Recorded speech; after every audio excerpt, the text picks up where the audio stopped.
Hello to the chess chicos and the chess chicas. In today's video I'm going to deliver to you a lesson segment with Daniel in which we are going to discuss an endgame which I believe is going to be very instructive and fascinating for you to learn from. It's gonna have all kinds of fun imbalances, pass pawns on either side, material imbalance. It will be a knight versus bishop, a lot to take away from it. So all I can say is watch it now, thank me later. We might even have queen d8 here to shut down this whole shebang. I think that's what I did. But queen b6 is what I would naturally do, but let's go queen d8. Yeah, take knight e3, we have rook d7, no? Yeah, I don't see the problem. Maybe rook h7 and then take d5 is a threat? Wow. Your opponent is super bad. No offense. It's fine. It's an anonymous opponent here, so it's fine. Unfortunately, I would probably say it anyway, but yeah, okay. All right. No, I don't mind that at all. Rook h7 also seems to miss the target. I mean, rook h7 was a logical idea to play when the knight was here, right? Because the plan is to take this. Right. And then rook takes, and then this is loose. Right. That would have worried me, although admittedly you do have d4 here, so yeah. But now rook h7 just seems like occasionally it allows you to go in for tactics. Okay. I don't think my plays are going to be very good from the rest of the way because I once again got myself into time trouble. Okay, Daniel, this is what I want you to tell me, man, just so that we are easing this whole entire time issue and we are playing sensible moves fast. Which piece do you think is the easiest to improve on right now in a meaningful way? That does something. Maybe I'm giving too much criteria already to make it simple.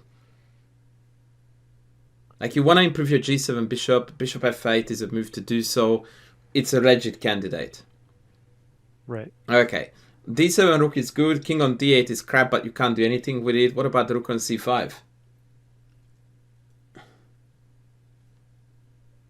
B5. Okay, that didn't take long to find. Right. Yep. What do they do?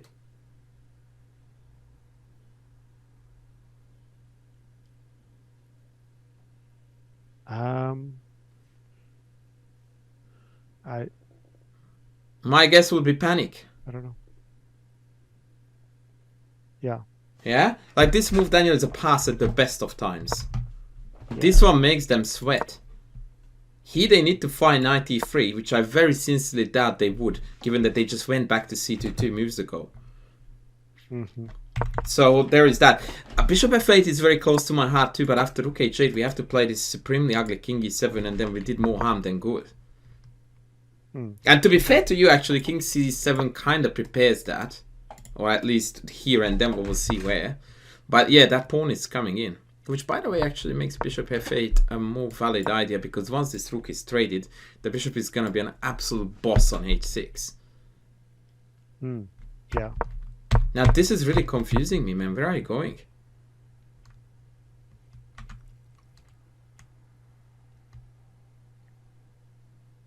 I don't know.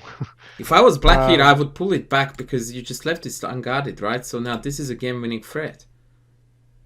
Yeah. Yeah, this is this is really sad, man. Like king b6, it's really confusing. Yeah. All right. Okay. I get it. Oh, yeah. Okay. I forgot what my plan was, but yeah, that was... No, that is actually quite a creative way to do this. It was unnecessary because you could have pulled it back already here. Like, you don't need a rook to take back on this, right? Right. So we found a rather topsy-turvy way to do something with the c5 rook. g4, Jesus. You know what's funny, Daniel? I think that black is borderline winning here. Despite being a pawn down. Because bishop h6, king c5, pawn d4 is such a powerful and, by the way, super easy plan. I don't even see what white does here. Yeah, exactly. That is nice, though. That is this nice. is where I went wrong and trying to figure out. Um, Okay, so let's yeah, let's think about it logically. Your main strength is this pawn mass, right? right. We don't want to trade out of it. So the natural reaction to me to this move would be to take this. Yeah, I rule out CB4 without even calculating anything because that gives me free connected pass pawns. If I'm not winning Hmm. that, then there is no justice in the world. So I'm not even looking, right? Like I completely disregard this. Only move is knight takes b4, then I go d4. And the knight on b4 is loose, meaning they can't take this way. I mind you, playing d4 is very risky in the sense that it gives up e4. Mm-hmm.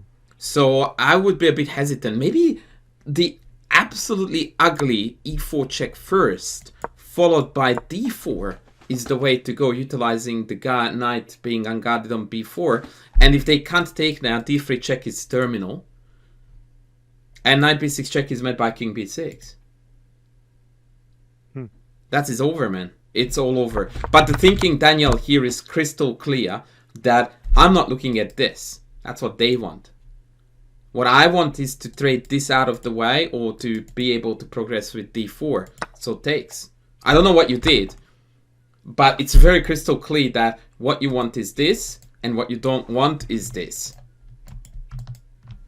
Yeah. Hmm. Right.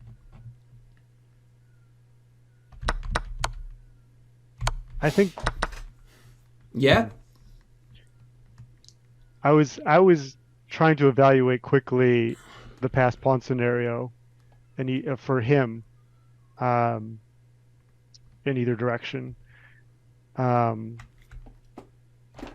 and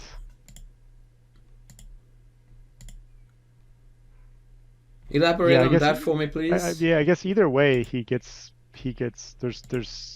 I mean, I get a pass pawn as well, but I guess either way he gets two connected pass pawns if he wants them, right? So he could take with so after A takes b4, C takes b4, check, and then Yeah, but I don't understand what we're talking about, Daniel. Like, he doesn't have pass pawns for all intents and purposes, right? Like, these are not going anywhere.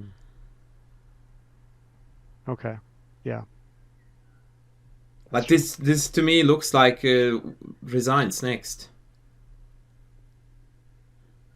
I genuinely am telling you, Daniel, if I was white here, I would very Mm-hmm. seriously consider resigning it right now.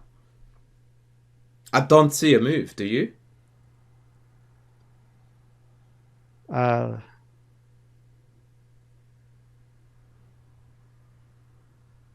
yeah, I guess not. I guess not. I dare say that I'm being dramatic here by saying resigning. I guess it's the engine would put up some stiff resistance. But if I'm white in this position, like, what do I do, man? Yeah. Like, I'm not calling these pass pawns despite the fact that they are. Mm-hmm. Because, like, what do I do with them? And this pawn mass is rolling in my face all with tempi. You know Right. what? I will now... Yes, like -6. I mean, the best move is g5. That tells a very good story, doesn't it? Yeah. Yeah, I mean, this is completely unplayable. Yeah. Yeah. Yeah, dude, I'm telling you, like I said, I prefer black here, hands down, with the pawn down. Like, your piece activity is so tremendous. Look at that, black is better. I'm not surprised. When this occurred, I'm like, hello?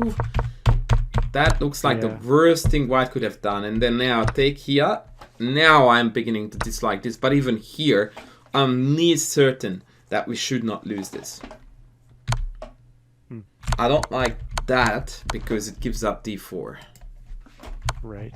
Yeah, that was... My number one candidate here is rook here. Which may be bad, but that's what I would consider first. Because I want to provoke b4, so that after take, I've got two connected passes. If knight takes, then again there is a weak pawn here. But this position is probably a very funky one with dynamic balance, where not doing anything may be the best option and white just can't make progress. I don't know. I'm curious what the machine would say. Yeah, rook b7. The old man still has it. And in fact, you are better. Yeah. Yeah. Chess intuition on point still for the boss. Yeah. Yeah. Yeah, that was ugly because now knight Yeah. d4 is gonna be a monster. Yeah. And then I just messed up right away on load time. Just seconds, yeah. Well, this was very instructive. That was the thing. Like, I knew this was. I wasn't happy about how I played in this game, but I also felt that it would be pretty instructive